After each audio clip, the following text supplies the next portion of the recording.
DSP office Shahdadpur में SSP Sanghar captain retire Saddam Hussain Khaseli, DSP Shahdadpur Imtiaz Ali Domki ऐं SHO Shahdadpur दीदार सोलंकी सां गॾु प्रेस कॉन्फ्रेंस कंदे ॿुधायो त शहदादपुर पुलिस हिंगोरा रोड ते कार्रवाई कंदे ॿिनि जवाबदारनि कालू रिंद ऐं जुमन रिंद खे गिरफ़्तार कयो आहे, जेके इश्तिहारी ॾोहारी हुआ। मथिन सिंध हुकूमत तरफ़ां इनाम पिणु रखियल आहे।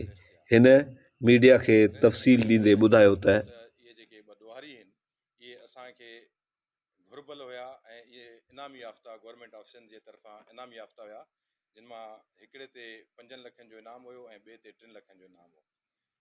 मां तव्हांखे ॾसींदुमि इहे इश्तिहारी ॾोहारी जेके आहिनि, हिकु जो नालो मेहराब उर्फ़ कालू वलद मीर ख़ान ज़ात रिंद, इन ते टोटल 19 केसिस आहिनि असांजे ज़िले जा। ऐं ॿियो नंबर आहे मोहम्मद जुमन वलद ख़ैर मोहम्मद ज़ात रिंद, जंहिं ते टोटल 11 केस आहिनि। ये ॿई ॾोहारी असांखे वॉन्टेड हुया क़तल जे मुक़दमनि में, फोरन में, पुलिस मुक़ाबलनि में ऐं 324 जे कलम में जेके आहिनि असांखे घुर्बल हुया। हिक ते 11 केसिस आहिनि ऐं हिक ते 19 केसिस आहिनि। उन्हनि मां असांखे कुझु वेपन रिकवर थिया उन वक़्तु, उहे अव्हांजे साम्हूं आहिनि। मां तव्हांखे ॾसींदो हलां त हे जेका मुहिम हले पई असांजी इश्तिहारनि जे ख़िलाफ़ु ऐं मफ़रूरनि जे ख़िलाफ़ु, जेका IG साहब जे तरफ़ां मुहिम हले पई, उन ई नतीजे में असांखे वॾी हिकु कामयाबी मिली आहे। अव्हां सां मां फिगर शेयर कंदो हलंदुमि त मोरखा 19 सेप्टेंबर खां इहा असांजी मुहिम हले पई, जेका POs एंड एब्सकॉन्डर्स जी अरेस्ट लाइ हले पई। असां तक़रीबन हर हफ़्ते इन ते मीटिंग कंदा आहियूं। कल्ह बि असांजी मीटिंग हुई शाम जो, ऐं मां तव्हां सां फिगर शेयर कंदुमि त हिन वक़्त ताईं असांजे ज़िले में 39 जेके आहिनि असां POs जेके आहिनि इश्तिहारी, उहे असां पकिड़े चुका आहियूं ऐं तक़रीबन 182 एब्सकॉन्डर जेके असांखे घुर्बल हुया केसिस में, उहे अरेस्ट करे चुका आहियूं। ऐं अव्हांजो मौक़े जो फ़ाइदो वठी करे मां अव्हां सां हिकु फिगर बि शेयर कंदुमि त दौराने तैनाती मूंखे तक़रीबन महीनो हिते थी वियो आहे। उन में मां अव्हांखे थोरो पंहिंजी जेका परफॉर्मेंस आहे, पुलिस परफॉर्मेंस, उन सां बि आगाह कंदो हलंदुसि त असां वटि गुटका मावा ऐं नार्कोटिक्स ऐं कच्ची शराब जो सभ खां वधीक रुझान आहे ज़िला सांगड़ में। मुंहिंजे अचण खां पोइ मुंहिंजी टीम जीअं तैनात थियूं, असांजूं कुझु कामयाबियूं थियूं, अव्हां दोस्तनि सां उहे मिलियूं बि आहिनि, अव्हांखे शेयर बि कयूंसीं। त कुझु मुख़्तसिर हवालु ॾींदुमि, फिगर्स तव्हांखे ॾींदुमि, उहे तव्हां शेयर कंदासीं। तव्हां मूं वटि फिगर्स एग्ज़ैक्ट आहिनि। तक़रीबन मां अव्हांखे POs एंड एब्सकॉन्डर जी जेका आहे उहा मुहिम में असां तक़रीबन 39 POs अरेस्ट कया आहिनि ऐं 206 टोटल अरसे में असां एब्सकॉन्डर अरेस्ट कया आहिनि। ऐं इन मां असां तक़रीबन जेके आर्म्स एंड एम्यूनिशन आहिनि उहे रिकवर कयूं आहिनि। नार्कोटिक्स ते ख़ासि ध्यानु हुयो मुंहिंजो, छो जो हिते ॾाढी लत लॻियल आहे। तक़रीबन असां 128 केसिस रजिस्टर कया आहिनि ऐं 188 माण्हू अरेस्ट कया आहिनि नार्कोटिक्स में, जंहिंमां 50 kg तक़रीबन चर्स असां रिकवर कई आहे। ऐं OPM जेको आहे वाइन, तक़रीबन असां 5000 लीटर ठहियल शराब बि रिकवर कयो आहे। ऐं इन खां अलावा जेका कच्ची शराब जेका ठहंदड़ आहे, उहा तक़रीबन 22,000 लीटर जेको आहे, मां ॾिठो काफ़ी जॻहनि ते कार्रवाइयूं थियूं ऐं जेके भठियूं शराब जूं हलनि पियूं, असां उहे मसमार कयूंसीं, उन्हनि खे उतां ख़तमु कयोसीं। ऐं उतां असांखे जेका अनप्रिपेयर्ड वाइन चवंदासीं, जेका कच्ची शराब जेका ठहे पई, उहा 22,000 लीटर जेका आहे, अगरि इहे ड्रमनि में न हुजनि आहे या बोतलुनि में हुजनि आहे त तव्हां ॾिसो आहे त इहा वरी कार्रवाई हुई। अहिड़े तरीक़े सां गुटका ते असां तक़रीबन 92 केसिस जेके आहिनि उहे रजिस्टर कया आहिनि ऐं तक़रीबन 117 माण्हू असां अरेस्ट कया आहिनि। ऐं गुटका मानपुरी में असां तक़रीबन 2365 किलो असां सुपारी रिकवर कई आहे।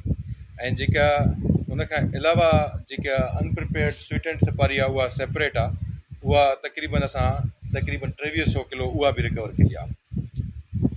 ऐं असां गॾोगॾु जेको आहे असां काफ़ी रिकवरीज़ कयूं आहिनि। तव्हां ॾिठियूं हूंदियूं मोटर साइकिल जेके स्नैच थियूं या चोरी थियूं, उन्हनि में बि मुंहिंजी टीम कम्पीट करे। मां अव्हांखे ॿुधाईंदो हलां त ज़ीरो टॉलरेंस रहंदी ऑर्गेनाइज़ क्राइम ते। ऐं वक़्तनि अव्हां दोस्त बि शेयर कंदा हो, अव्हां एक्शन बि ॾिसंदा हो। जेके बि काली भेड़ियूं आहिनि असांजे विच में, उन्हनि ते इंक्वायरी बि करायूं पिया। ऐं अॼु जी प्रेस कॉन्फ्रेंस लिहाज़ सां अव्हांखे को सवाल वग़ैरह आहे त ही जवाबदार असांखे इतला मिली ही असांजी जॻह हिंगोर जा रोड आहे उते जेको आहे होटल शाह रस्ते ते हिंगोरा हिंगोरा हिंगोरा रोड हिंगोरा रोड जी विलेज जी इन्हनि मां हिकिड़े मां असांखे हिकु बंदूक नज़र मिली आहे, ॿिए मां पिस्टल असांखे मिलियो आहे।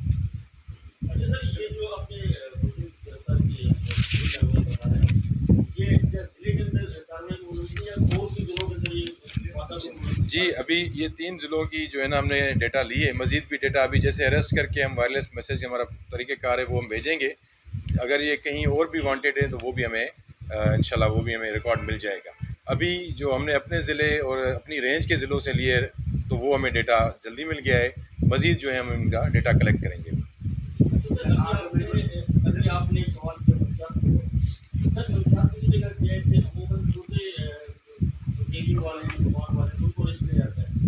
कहना चाहता हूँ कि वो ये कारोबार नहीं कर पाएंगे अभी। ये एक खुला मैसेज है और मेरा चैलेंज है कि वो करके दिखाएं यहाँ पे। और ये छोटे लेवल वाले इसलिए कि ये बाज नहीं आ रहे हैं और बार बार हमारा मना करने के बावजूद जो है, मैं आपको ये भी बता चलूँ कि आप हमें रिटन जो है ना कसमनामा और अपने इलाके के हिसाब से दिया है कि हम ये गंदा कारोबार में दोबारा मुलविस पाए जाएँ तो हमारे पास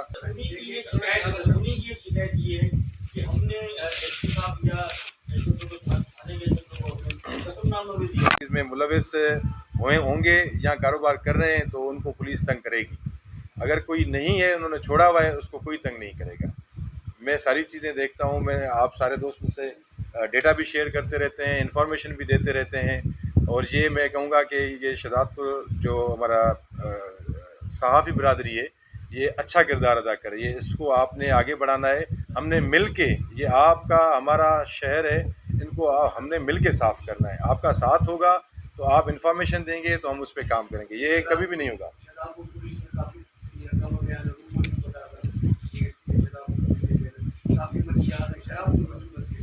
जी बिल्कुल बिल्कुल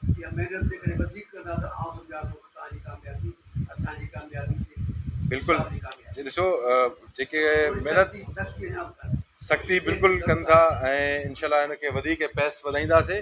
नंबर 2 इहा आहे शइ त जिन सुठो कमु कयो आहे हिननि जे लाइ मां इनाम जो बि जेको आहे पूरी टीम जे लाइ 50,000 जो अनाउंसमेंट थो कयां ऐं इंशाल्लाह असां हिननि खे IG साहब खां जेको आहे असां इनाम ॾियाराईंदासीं। हिननि खे असां रिवार्ड CC1 ॾियाराईंदासीं ऐं मथे लिखी करे हिननि खे बेसिक पे जो बि रिवार्ड ॾियाराईंदासीं।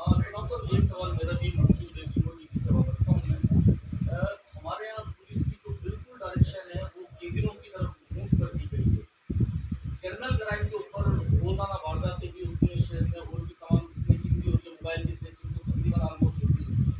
अच्छा, आपकी नॉलेज में शायद स्क्रीन आती हो कि उसकी FIR कटवाना बड़ी दुश्वार होती है। मैं सिर्फ ये पूछना चाहूँ जो ऑर्गेनाइज क्राइम है उसके लिए पुलिस क्या करती है? दूसरा मेरा सवाल जमीनी किसी के साथ है जो ऑपरेशन हुए एरियाज के अंदर शराबखोर रोटी रेती उनके लोग भी बहुत सारे माइग्रेशन कर आ रहे हैं मुख्तलिफ इलाकों में। मेरे पुलिस के अंदर नेशनल एक्शन प्रोग्राम के तहत आप क्या कर रहे हैं? लोग किराए पे मकान भी ले रहे हैं, घर भी ले रहे हैं, क्यों इसका इंतजार? उसके बारे में आप देखिए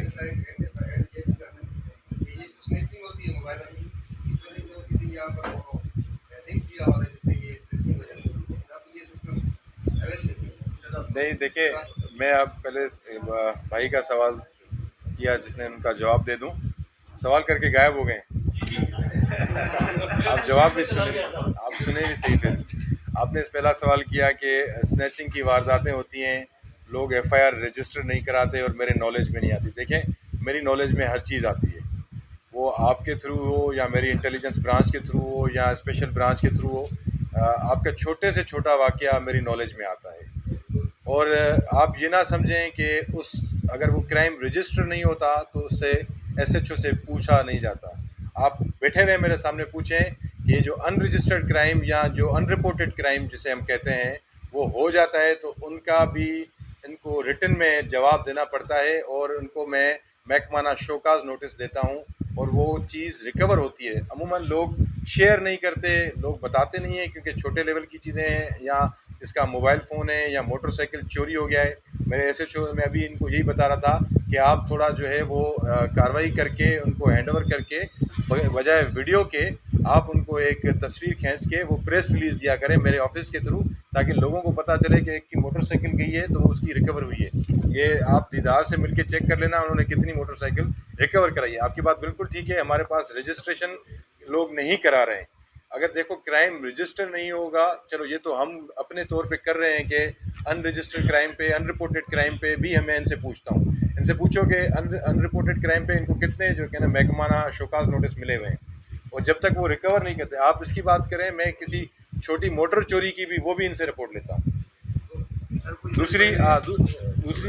दूसरा आपने सवाल किया कि हमारे पास काफ़ी इलाकों के लोग आ रहे हैं, उस पर बिल्कुल मैं काम भी कर रहा हूँ, मेरी टीमें भी काम कर रही हैं। हम अपने लोकल SHOs के थ्रू हमने टीमें बनाई हुई हैं, जो अक्सर आपने सुना होगा कि हारी बन के आते हैं लोगों के पास काम करें, हम उनको रजिस्टर कर रहे हैं। हमने एक परफॉर्मा दिया है, उनमें उनका डेटा कलेक्ट कर रहे हैं कि वो कहाँ से आए हैं, उनका क्या नाम है, वालिद का क्या नाम है, CNIC नंबर, मोबाइल नंबर। हमारे पास तलाश ऐप आपने डिवाइस सुना होगा, वो भी हमारे पास मौजूद है। जिन पे शक होता है और हमने काफ़ी कार्रवाई की हैं, तो हम उनको अरेस्ट करके उनसे वेरीफाई करते हैं। कुछ लोग जो है अपनी कास्ट छुपाने की कोशिश करते हैं कि हम इस ज़ात के हैं, वो उधर से माइग्रेट करके आते हैं और यहाँ पे कास्ट हमें दूसरी बताते हैं, मगर हम उनको तलाश ऐप के थ्रू जो है हमारे पास टैबलेट है, उसके थ्रू भी वेरीफाई करते हैं। वो हमें पता चल जाता है उनका अगर कोई क्रिमिनल रिकॉर्ड है। सर अफगानी आदमी जो है काफी कमीशन है और पूरे पाकिस्तान में खासतौर पे सिंध में सर शदाब को किधर किसने अफगानी मुसलमानों को देखें, उनको हुकूमत पाकिस्तान ने, हुकूमत सिंध ने जो है ना 31 अक्टूबर तक का टाइम दिया है और हमने डेटा कलेक्ट की है। हमारा पूरा पैनल बना हुआ है, कमेटी बनी हुई है, डिस्ट्रिक्ट लेवल पे भी बनी हुई है, डिवीजनल लेवल पे भी बनी हुई है। तो वो कमेटी बनी हुई है, उसके तहत जैसे ही ये टाइम फ्रेम ख़त्म होगा, हमने डेटा कलेक्ट की हुई है, उसके थ्रू रिप्रेटेशन प्लान जो है बनेगा और हम बैठ के वो तय करेंगे। उसमें डिप्टी कमिश्नर है, SSP हैं ज़िले के और बाकी लोग भी हैं, उसमें एजेंसियों की भी रैप हैं। हम डेटा कलेक्ट कर रहे हैं अभी उनको टाइम दिया हुआ है, जैसे टाइम फ्रेम ख़त्म होगा, जैसे हमें फर्दर डायरेक्शन मिलेगी हम उस पर अमल करेंगे। सर शदाबपुर में सर कराची से सर बाल बाजार की जो गाड़ियाँ हैं सर थोड़ी गाड़ी सर वो बाईपास छोड़कर सर नेशनल हाईवे छोड़कर सर हमारे शदाबपुर का मेन रास्ता शाहपुर रोड से निकलती है सर इसके ऊपर थोड़ा सा नजर खानी सर मैं ट्रैफिक सार्जेंट को डायरेक्शन दे देता हूँ, हम इस उधर पिकेट लगा देंगे। दीदार ये आप उसके साथ मिल के करें और शहर के अंदर नहीं छोड़ें। आपका सवाल मोबाइल की ट्रेसिंग वाला है कि हमारे पास थाने पे जो यहाँ पे रिपोर्टिंग रूम है, वहाँ आप रिपोर्ट दें और मैं तमाम SHOs को डायरेक्ट कर देता हूँ कि जिसकी मोबाइल फ़ोन गुम हो जाए, सिंपल एक परफॉर्मा, उसमें मोबाइल नंबर, IMEI नंबर और अगर उसकी पिक्चर है, तो वो आजकल व्हाट्सएप का दौर है तो हमें इजीली इंफॉर्मेशन मिल सकती है। मैं IT इंचार्ज का एक हमारे पास सेल है जिसमें एक बंदा लॉस्ट और फाउंड के हिसाब से बना हुआ है। जो भी मोबाइल फ़ोन चोरी हो जाती हैं, गुम हो जाती हैं, गिर जाती हैं, और इस पे मैं एक्शन करके हम उनको रिकवर करेंगे। अमूमन टाइम ये होता है कि आप समझते हैं कि आज गुम हुई है तो अगले दिन जो है ट्रेस आउट होनी चाहिए, तो अमूमन इस तरह इसमें टाइम लग जाता है। कुछ लोग उसको जल्दी यूज़ करते हैं, कुछ लोग उसको यूज़ नहीं करते, जिसकी वजह से हमें टाइम रिक्वायर्ड होता है। जब तक उसमें नई सिम इंसर्ट नहीं होगी हमें मालूम नहीं होगा, तो उसमें थोड़ा टाइम लग जाता है, फिर लोग खुद उसको फॉलो करना भी छोड़ देते हैं। तो आपसे यही गुजारिश होगी, आप लोगों को बताएं कि एटलीस्ट कोई 15 दिन का टाइम देके फिर उस पर फॉलो अप लें।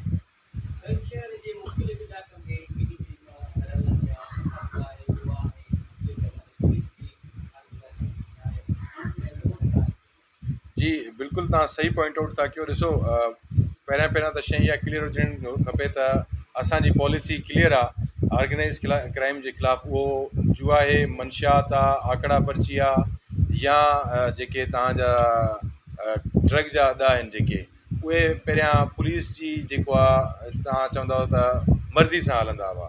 मां तव्हांखे खुली करे चवां थो त हिन टाइम ते मुंहिंजी तैनाती खां पोइ तव्हांखे पुलिस जी मर्ज़ी न आहे। बाक़ी ॾिसो, क्राइम ऐं इहे ऑर्गेनाइज़ क्राइम कॾहिं बि बंदि न थिया आहिनि।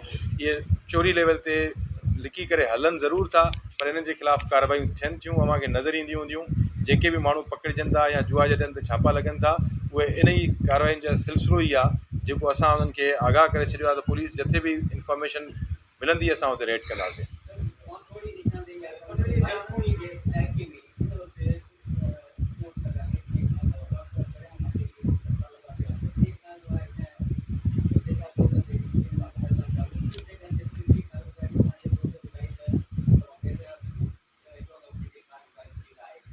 कहिड़े इलाइक़े में?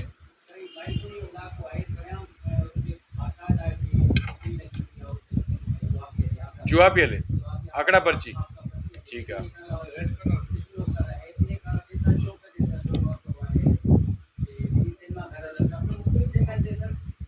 मां अव्हांखे ॾिसण नोट कंदव असांजे शहदादपुर जी आवाम जिथे बि असांखे कंदी या पुलिस खे जिथे बि ख़बर आहे, ॾिसो सम इंफॉर्मेशन ईअं बि हूंदियूं आहिनि त असां जेसि ताईं ख़बर पकी न कंदा आहियूं तेसि ताईं असां रेड न कंदा आहियूं, ऐं इहा जिथे हलनि थियूं असां हिननि ते इंफॉर्मेशन वठी करे रेड बि कंदासीं।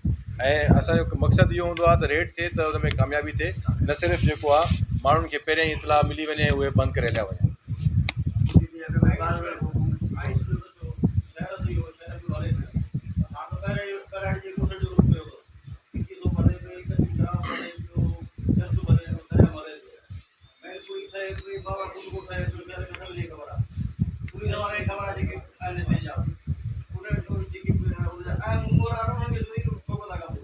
बिल्कुलु उन्हनि खे मां ॾिसुमि उन्हनि खे बि क़ाबू कंदासीं, ऐं इहो सॼो कमु आहे इंफॉर्मेशन बेस्ड।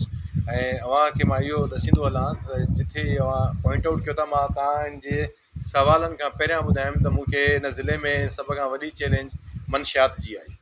असां वटि मंशियात जो रुझान बाक़ी ज़िलनि खां वधीक आहे। मां तव्हांखे साल जा टोटल केसिस दसियां त असांजो 50% जेको असांजो गुड वर्क डन आहे इन ई मंशियात जे ख़िलाफ़ु। मतिलबु इन जो फिगर ॾसण जो मक़सदु एतिरो इहो आहे त असां त कमु कयूं पिया पर माण्हू जेके आहिनि उन्हनि खे सज़ा नथी मिले, या माण्हू निकिरी मैनेज करे निकिरी था अचनि वरी साॻियो ई कारोबार कनि था। ऐं इहो आइस थी वियो, इहे चर्च वारा थी विया, इहे बिल्कुलु असांजे नसलनि जी तबाही जो कारण बणिजनि था। असां जेसि ताईं सभु मिली करे हिननि ते कमु कंदासीं, आवाम मिली करे कमु कंदी, तेसि ताईं हाणे पाड़ेसिरी खे ख़बर न आहे त कहिड़ो मंशियात फ़रोश आहे, पर इहे असां पुलिस सां गॾु अवां जो साथ हूंदो, इनशाला हिननि ते कंट्रोल काफ़ी कयो आहे, मज़ीद बि हिननि ते कार्रवाई कंदासीं। ऐं मां इहा न चयुमि त बिल्कुलु ज़ीरो थी वई आहे ऐं का शइ कोन थी हले, ज़रूरु हले थी, पर एटलीस्ट इहा आहे त असांजी कनाइवेंस कोन हूंदी तव्हांखे नज़र। हाणे तव्हांखे पुलिस जी कनाइवेंस नज़र न ईंदी, हलाइनि था चोरी छुपे हलाइनि था, हुननि ते कार्रवाई थियनि थियूं, कार्रवाई कंदा रहंदासीं जेसि ताईं इहा शइ ख़तमु नथी थिए।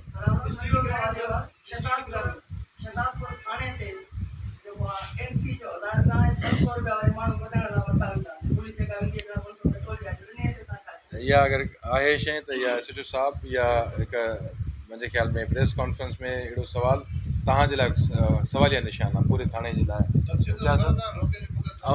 अव्हांखे चवां त मां जंहिं दफ़्तर में वेठो आहियां जी, शिकायत न, तव्हां जंहिं महिल तव्हां खां अहिड़ी का शइ केर बि करे थो, उहो मां फुल फोर्स जेको आहे अगरि हक़ीक़त ते मबनी आहे त मां हुनजे ख़िलाफ़ु महकमाना कार्रवाई करे हुनखे सर्विस मां डिसमिस करे छॾींदासीं।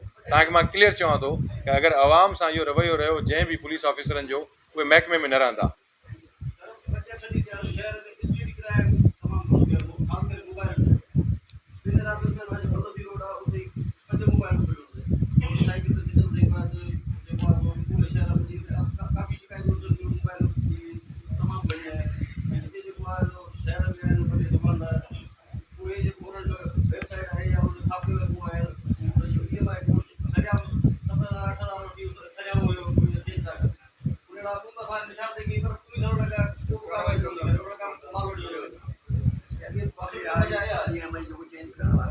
बिल्कुलु इन्हनि मां नोट करे छॾियो आहे, इन्हनि ते असां क्रैक डाउन कयूं था। इहो शाह साहिबु इन्हनि ते क्रैक डाउन कयो, जेके बि IMA वग़ैरह आहिनि तव्हां मुख़्तलिफ़ माण्हू मोकिलियो टिप ते, त उहे अगरि ओपन कनि था वग़ैरह तव्हां उन्हनि खे अरेस्ट कयो। बिल्कुलु वधीक असां मीटिंग कयां थो, मां हिन ते मां डायरेक्शन ॾेई थो छॾियां।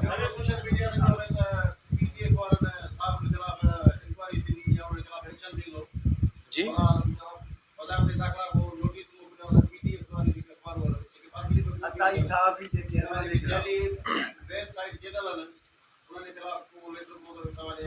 मुझे हिन ताईं का शइ मुंहिंजी नॉलेज में न आहे। Thank U.